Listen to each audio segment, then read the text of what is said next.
We have taken a job order. We have come up with a candidate. Now all we have to do is present that candidate to the employer and make a placement. When do you present a candidate? When you have one who is qualified and interested. Qualified and interested. The mistake that most recruiters make about candidates is they present candidates who are qualified, who are willing to interview. That's the wrong time to present it. It's got to be qualified and motivated to change positions. Now, before you present the candidate to the employer, write out your presentation. It doesn't have to be scripted. Matter of fact, I don't want you to read a presentation to the employer. Write out that presentation so that you can pace yourself towards the close. And the close on this presentation is going to be setting an interview. Now, tell me if this sounds familiar. Don't write this down. Tell me if this sounds familiar. Hi, John. It's Tony Byrne. I have your manager of tax accounting. John, he is currently at Transamerica as a senior tax accountant doing this, this, and this. Prior to that, he was at Prudential Bache as a junior tax accountant doing this, this, and this. He's got a BS in Business Administration from NYU. He's currently earning 40. I think we can get him for 43. I can have him out at your office tomorrow afternoon at 1 o'clock. Is that a good time? Or would 3 o'clock be better for you? Huh? Does that sound familiar? Sure it does. Sure it does. That's how many of us were trained to make presentations. That's how I trained recruiters for 10 years to make presentations. That is boring. That is boring. Let's think about this for a second. John has an opening for a manager of tax accounting, right? He has, well, the word is out. He's run an ad. He's gotten 100 resumes from that ad of tax accountants. Same title, duties, and money, and he's read them all. They're different colors, different typefaces, but they're all the same. He's gotten 50 resumes from his own employees, all trying to get the internal referral bonus, and he's read them all. He's got 20 resumes from other recruiters, tax accountants, and he's read them all. He's read 170 resumes of tax accountants. Every time he hears the term tax accountant, his eyes glaze over. And now we call him up and say, hey, John, I have your tax accountant. All we do is launch him into a state of boredom and catatonia. He's not going to be paying attention to us. Come on, that's not the way to make presentations. Here's how you make a presentation. Hi, John. Tony Byrne. I would like to introduce you to someone who is currently a senior tax accountant for one of your competitors. In other words, intro, identify the candidate by title and employer. You can characterize the employer. You don't have to name the employer. And then immediately get into the benefit. What could this candidate do for John? John, this is a guy who could add $1 million to your bottom line by bringing you up on the new IBM system. He could automate the entire tax accounting function, bring you up, save you $1 million. Into the benefit within 10 seconds. Now, achievement accomplishment. He consolidated 6 tax accounting locations into 2 and cut his operating budget by 50% at his last employer. Achievement accomplishment. Reason for changing. His current employer wants to move the tax accounting function to Idaho. His family's here. He doesn't want to go. Intro, identify candidate, benefit, achievement, accomplishment, reason for changing. That is 60% of the presentation, right there. 60% of the presentation. And we haven't gotten near his resume yet. Most recruiters call up companies and read resumes to them. We didn't do that. Now, after benefit, achievement, accomplishment, reason for changing, we're going to summarize his background. He's got 11 years of tax accounting experience at 2 companies specializing in entertainment insurance. We take his entire career and summarize it in one sentence. He's got a BS in Business Administration from NYU. He's currently earning 40, and I'm going to make a mistake here.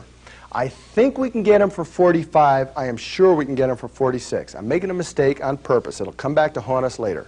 It's 46 we want. We want to be closing this company at 46.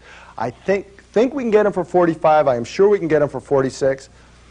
Now create some excitement. I am introducing him to you and 4 of your competitors only.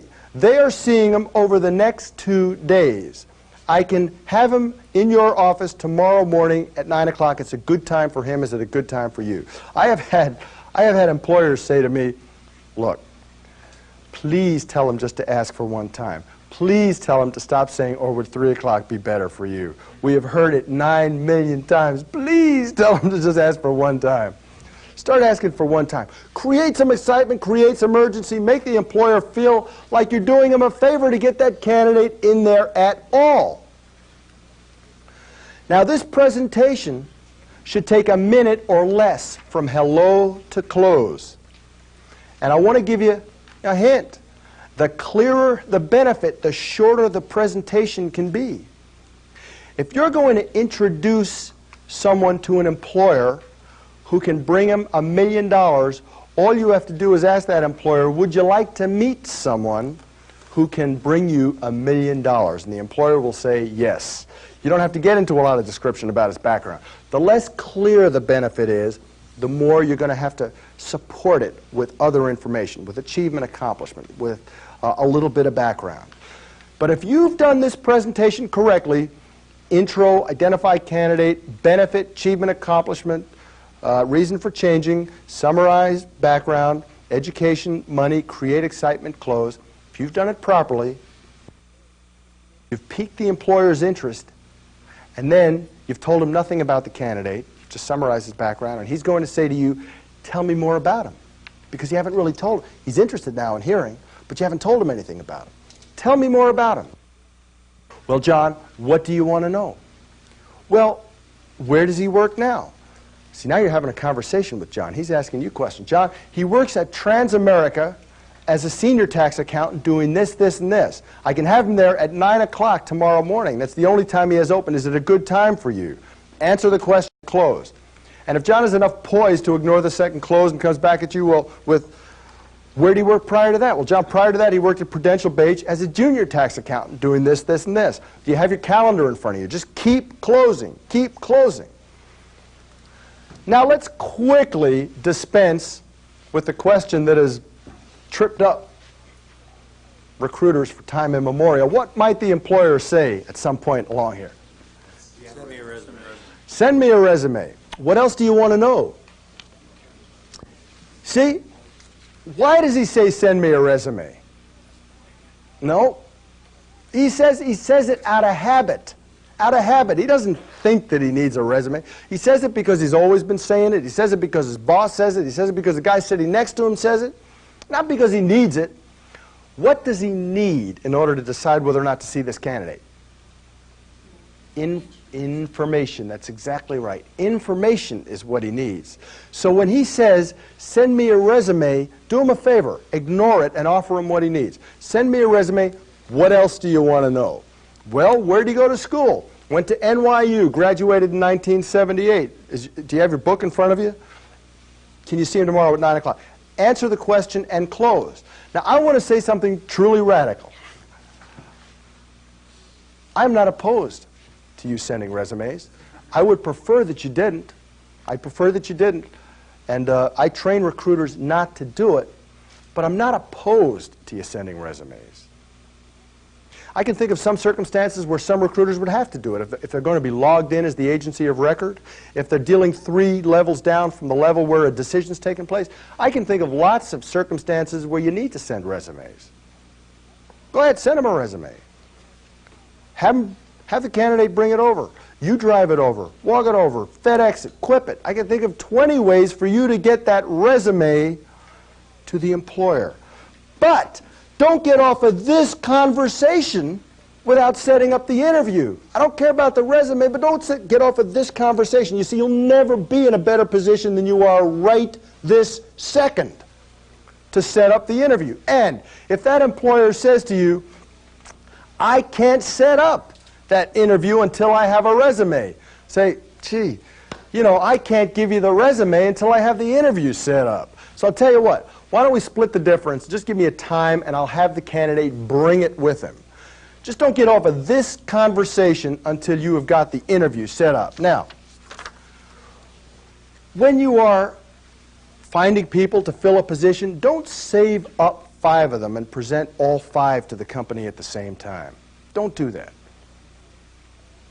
Present the candidates as you find them, one at a time. So if you find one this morning, present them.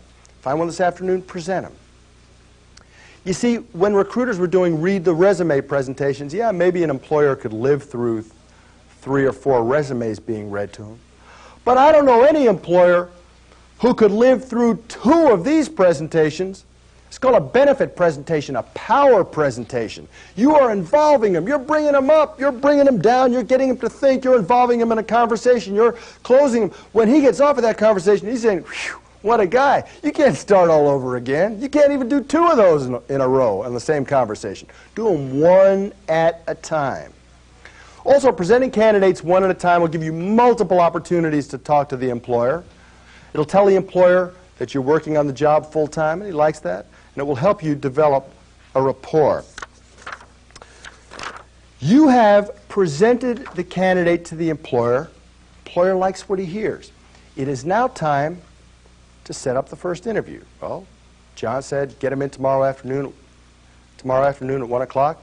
I'm now going to call up Charlie and prep him for the first interview. This is where most recruiters start to lose control of the process. You see, that first interview is going to be out from under your control. And most people who go into interview just want to get through it. They want to get out in one piece. And recruiters don't help them to do any better. I want our candidate to go in and what? Win. That's right. And the way to prepare him to win is to be able to give him as much information as possible ahead of time. We don't want him in there freezing up. We don't want him in there worrying about how he's doing. We want him walking in there with confidence, knowing he's going to do well. Remember, interviewing is sweaty palm time for most adults. Adults interview 15 or 20 times in their whole lives. Well, we're going to help him to go in and win.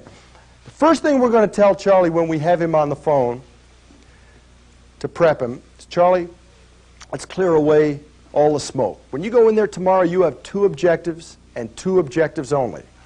Number 1, find out if the job and the company are a good fit for you. Are the job and the company a good fit?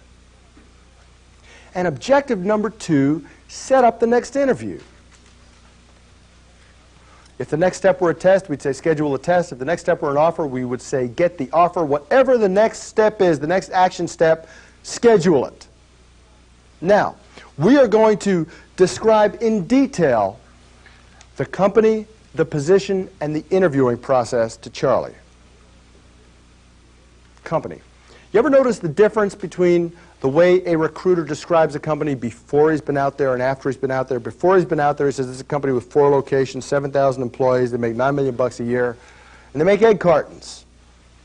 And then after he's been out there, he starts talking about these people and what they're like, and the machinery, and how they make their product, and the plans for the future. It's a whole different presentation. Well, that's the kind of presentation that I want you to make to Charlie. An enthusiastic, an emotional presentation, not egg cartons, number of facilities, annual sales. That he can read in a manufacturer's directory. We're going to describe the interviewing process. Charlie, when you get out there tomorrow, you're going to pull up to a 2-story brick building. It's about 3 acres in size. You're going to walk into a wood-paneled waiting room with drawings of horses on the wall. First person you're going to talk to is Edna. She's the receptionist. Nice lady. She's been there for about 20 years. Describe Edna to Charlie. Edna's going to give you some paperwork. Here's what the paperwork is. You're going to have to fill it out. First guy you're going to meet with is Dave. Dave is the group manager. Dave is going to talk to you about your career to date. Dave is a real high-energy guy. His tie is always open. Now, when you interview with Dave, he likes you to do most of the talking. Here are the kinds of questions he asks. Here are the kinds of answers that he likes to hear. Next, you're going to meet with Andrew. Now, Andrew has been with the company for 14 years. He's the district manager. He's going to talk to you about the job that you would be doing at this company. Andrew likes to do most of the talking in his interviews. Here are the kinds of questions he asks. Here are the kinds of answers that he likes to hear. Now, finally, you're going to meet with Walter. Walter's one of the founders. He's about 60 years old. He's a lovely guy, but a very conservative guy. He conducts an unstructured interview. He's going to try and draw you out. Frankly, he's looking for someone who would like to build a career at this company. Here are the kinds of questions he asks. Here are the kinds of answers he likes to hear. Now, how do we know all of that? Huh? It's on the job order. It is all on the job order. Everything I just said is an answer to a question that we asked before. What is the interviewing process? How many? With whom? Over what period of time? How long does each one last? What's the agenda for each interview? Tell me about the interviewers. What kinds of guys are they? How long have they been at the company? When they interview, what kinds of questions do they ask? What kinds of answers do they like to hear? Now, you know how many many recruiters prep candidates for interviews? Well, you know how they do it? They say, Charlie, your interview is at 1 o'clock tomorrow afternoon. I know you're going to knock them dead. Give me a buzz as soon as you leave. Now, who's going to win? Who's going to win? Our guy or this guy who's been told knock him dead? See, our guy can go to bed tonight thinking about who he's going to meet with, how he's going to make his points, thinking about all of that. So when he goes in there tomorrow, he's rehearsed it.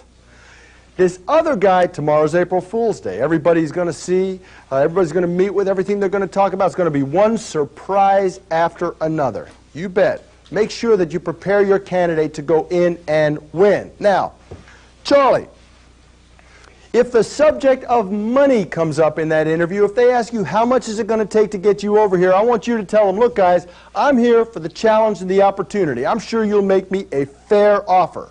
Charlie, do not name a number. I will negotiate the best possible offer for you. I'm not going to promise you what it might be because I don't know, but it will be the best possible offer. Recruiters, do not let Charlie name a number. If they get Charlie to name a number in that first interview, you become a bystander at that moment in the process. You lose your negotiating leverage. And I'll tell you what else happens. Charlie goes into that interview. You've hammered him down to 43.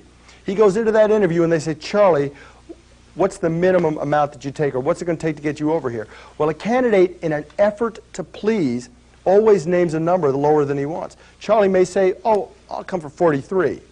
And then Charlie will interview a couple more times, regain his confidence, say, I told him I wanted 43, but I really want 45. Handle it for me, will you? He'll say to you guys. And then, of course, the company's going to start negotiating down from the number that Charlie gave them, which is 43. And then we have a mess. Don't let Charlie name a number. Charlie, here's what you should wear tomorrow. Tell him exactly what to wear. Don't assume that a six-figure candidate knows how to dress like a six-figure candidate. I could tell you too many horror stories about big shot executives who went on interviews wearing blue pinstripe suits and yellow argyle socks, and the company never finds it amusing. Doesn't reflect well on the candidate and doesn't reflect well on you either. Now, some men are uncomfortable telling other men or women what to wear. Women seem to be comfortable telling anybody what to wear. But if you're uncomfortable telling someone what to wear, at the very least, tell them how they dress out there and that they hire in their own image. Get that message across. Charlie, when you're out there, if you like what you're hearing, if you want that job, tell them, I want to come to work here. What do I do next? Some recruiters say, but I don't want my candidate to seem too eager. Baloney. Let your candidate declare himself. If that employer has two people sitting in front of them, and one of them is saying, I really want to come to work for you. I want to come to work here. And the other candidate is saying, show me, baby. This first candidate's going to get the job. He's going to get it all the time because they're going to feel better chemistry with him. Let him declare himself. And Charlie, call me immediately after you leave this interview. Now, Last thing we're going to say to Charlie. Charlie, I am reviewing my notes. You said that you would accept $43,000 for the right opportunity. Is that right? No, I said I'd take 43 for a perfect opportunity. This is the second time we've talked to Charlie about specific numbers. You know what I hear recruiters doing all the time? Charlie, will you take mid-40s? Yeah, I'll take mid-40s. And they go to John over at the company. John, will you take mid-40s? Sure. Will you offer a mid-40s? Sure. We'll offer a mid-40s. So you have a candidate who's ready to take mid-40s and a company that's ready to offer a mid-40s. What does that company hear when they hear mid-40s? 42, 43. What does Charlie hear when he hears mid-40s? 47. So you get a $42,000 offer out for a candidate who swore you were talking 47. No, don't talk mid-40s, mid-40s. Talk specific dollars. Remember, we are closing this candidate. We've got him at 43 now. We have got that company, hopefully, at 46. That's where we want them. We want to keep a spread between the candidate and the company. All right, Charlie, good luck. Call me tomorrow immediately after you leave. Now, let's go back to John. Let's get John back on the phone. Hi, John. This is Tony Byrne. I want to confirm Charlie's interview tomorrow afternoon at 1 o'clock. Now, John, let me tell you a little bit more about Charlie. Let me tell you what it's going to take to get him. We are now going to describe Charlie's needs to John, and every candidate has needs. Charlie may need for his vacations to coincide with his wife's vacations because he works. He may need to see a career path that leads from group to division over 5 years. He may need to qualify for their tuition reimbursement program because he goes to law school at night. Every candidate has needs. Tell that company now, before he goes in, what the candidate's needs are. Some recruiters say, but I don't want to make it look like my candidate is making demands. Your candidate is not making demands. See, that company is either going to like him or they're not. And if they like him, they're going to want to do what they have to do within reason to get the candidate. So load their gun. Give them some ammunition. Tell them what it's going to take so that if they start liking Charlie right out of the barrel, they can start doing what they need to do to get him on board. All right, get off the phone with the company. Tomorrow afternoon, 1 o'clock, interview takes place. 4:30, Charlie calls us. That sounds about right. He had 3 one-hour interviews. He's calling us at 4:30. How'd it go, Charlie? Great. I like the people that I met. I like the company. I want to go to work there. Good. All right, Charlie, how long were you there? Well, I was there for about 3 hours, a little more. Who'd you talk to, Charlie? Met with 3 guys, group, district, and division. Charlie, what did you think of each of those guys personally? I hope he liked them. Because if he didn't like them, he's not going to go to work for them. He may think they're the greatest accountants in the world, but if he didn't like them, he won't go to work for them. And I'll tell you this, if he did like them, I bet you they liked him too. That's the way chemistry works. If they hit it off, they probably hit it off. Charlie, could you work with these guys? Oh, yeah. How'd they describe the job to you, Charlie? Well, just like you described, a little bit of this, a little bit of that. Or you may find that you fine-tune your job order a little bit on the first interview debrief. Charlie says, well, it's a little more of this, a little less of that. That's good. But let's assume right now that we are debriefing a one who is a perfect fit for the job. Charlie, can you do that job? You ever had a candidate say, no, but I can learn fast? Our companies don't want to pay us $10,000 for somebody who can learn fast. And our first closing question, Charlie, do you want the job? Now here's where recruiters start compromising and making mistakes. What is the range of acceptable answers to that question? Charlie, do you want the job? Yes. That is the only acceptable answer to the question. That's the only one we're going to work with. It's perfectly legitimate for the candidate to say yes, as long as my vacation coincides with my wife's vacation. Yes, as long as I can qualify for the tuition reimbursement program. Yes, as long as I can see a career path that leads from group to division over 5 years. Those are all contingent yeses. That's all right. We can solve that. But when the candidate starts coming out of there saying, I don't know, I don't think so, don't sell, don't arm twist. Educate. See, selling here should be educating. If by educating the candidate we can cause him to be interested, if he's interested, as long as we can solve a problem and we can solve the problem, go ahead and do it. But don't start arm twisting here, because all you're going to do is force somebody to say, yeah, I'll go on another interview, who really doesn't want to go on that interview when you should be finding somebody who'd really want that job. Now, Charlie, how'd they leave it with you? Well, I said, I really want to come to work here, guys. What do I do? And they said, Charlie, come on back in next Tuesday. We want you to meet 2 group VPs. Where have we heard that before? Huh? On the job order. On the job order. They said that they were going to bring the finalists back to meet 2 group VPs. Remember? Good news. See, and if we hadn't pressed when we were taking that job order, we wouldn't know that right now. Okay, Charlie, did the subject of money come up? Yeah, they asked me how much it was going to take to get me over here.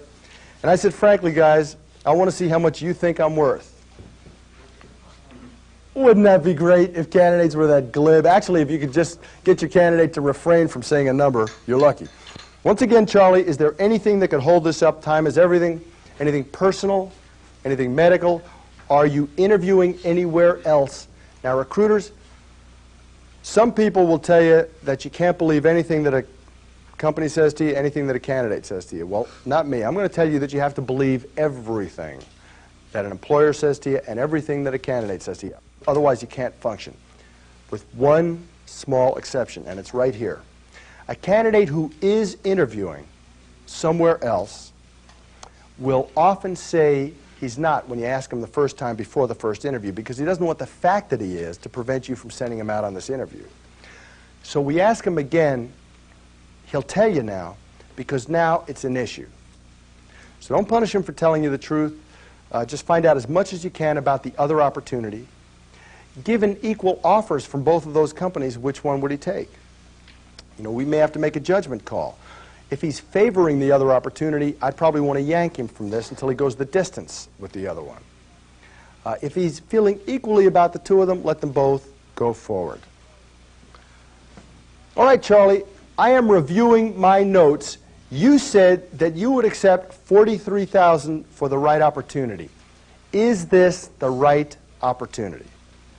Well, Charlie may say, yes, this is the right opportunity. Charlie may say, well, as a matter of fact, I'm going to need 48. But let's assume maximum, optimal, positive, #1 behavior. Charlie, who we've closed before tentatively at 43, comes out of that interview and says, I like that position so much that I will take it for 42. Has that ever happened to you before? Candidate lowers his number by 1,000? Sure. What's he telling us? Look at that interest-demand barometer. What's he telling us? Demand goes down, interest goes up. Demand goes down, interest goes up. The interest-demand barometer. If he came out of there saying, I want 48, demand goes way up, interest goes way down. Watch the interest-demand barometer. We've just debriefed a 1. Let us tune it down 1 notch. We're debriefing Charlie, and he's not saying no, but he's not saying yes either. We want to test Charlie. We want to find out whether or not he is, in fact, a 1. And the way to test a candidate is this. Charlie, I have 2 other people who want to interview at that company. Should I send them? What's a #1 going to tell us? No way. And if Charlie then says, yeah, go ahead and send them out there, is Charlie interested in this position? No. Absolutely not. Let's tune it down 1 more notch. We're debriefing Charlie, and we say, Charlie, do you want the job? And Charlie says, I'm not sure, I don't know. Charlie, I am going to send 2 other people out to that firm. Go home and think about it. If you want to pursue it, you call me. In other words, the less interested Charlie seems, the harder I'm going to rip that job away from him, and the harder I'm going to make him work to get it back. Shouldn't arm twist, which is what recruiters start doing right here, which is why they spend weeks working on things that are never, ever, ever going to go together. If he doesn't want it, he doesn't want it. Find somebody else who does. Now let's debrief the company. John, I just got off the phone with Charlie. He is happy. He likes the guys he met, likes your company, wants to come to work for you. What did you think of him? It's an open question, designed to elicit a spontaneous answer. Now let me tell you about company behavior. John may not know that he's going to hire Charlie yet, but if he is going to hire him, this much is true. He now likes him. You'll never get to this point here, ask what'd you think of him, and have him say, oh, well, we're not sure, and then have him hiring him later. You want to look for a positive response here. Yeah, we like him. Yup, could be our guy. That kind of thing. Just a positive response. How long did you talk to him? Well, we talked to him for 3+ hours. Who talked to him? Well, 3 guys. Group, myself, and division. What did you think of him personally? You guys. We liked him. See, I hope they like him. Same principle applies. They may think he's the greatest accountant in the world, but if they didn't like him, they're not going to hire him. Is he the man for the job or she the woman for the job? If yes, why yes? Have him start rehearsing his reasons why he likes the candidate. And if no, why not? So that we can fine-tune our recruiting efforts. Now, I want to get the word offer into this conversation right now, the word offer. If it were going to be a first interview offer, we would say, are you going to make him an offer? But we are now going to ask, are you considering making him an offer? Could be. Yeah, could be. Well, and watch how we box him into a corner here. See, this is the beauty of having specific information. Most recruiters, if they got that answer, could be, to the question, are you considering making him an offer, would say, oh, good, good, good, would go on to the next question. But you don't know anything yet. Are you considering making him an offer? Could be. Well, John, I understand you're bringing him back in next Tuesday to meet 2 group VPs. Yeah, that's right. You said you were going to meet the finalists, bring the finalists back to meet 2 group VPs. Is he the finalist? Yes, he is.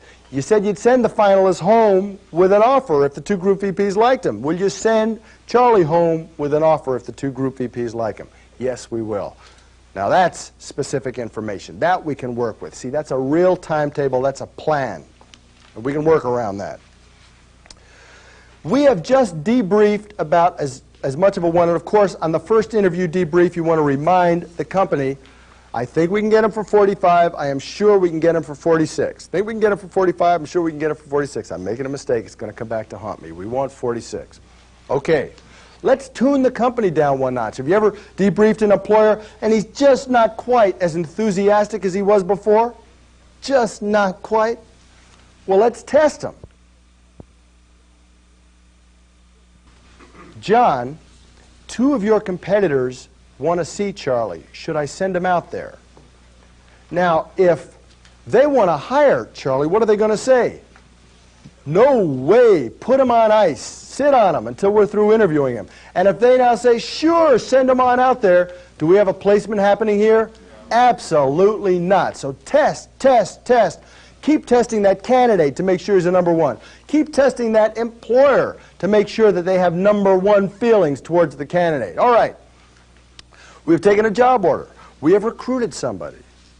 We have presented the candidate to the employer. We have prepped the candidate for the first interview. First interview's taken place. We have debriefed the candidate. There is continuing interest between the candidate and the company. It is time to check references.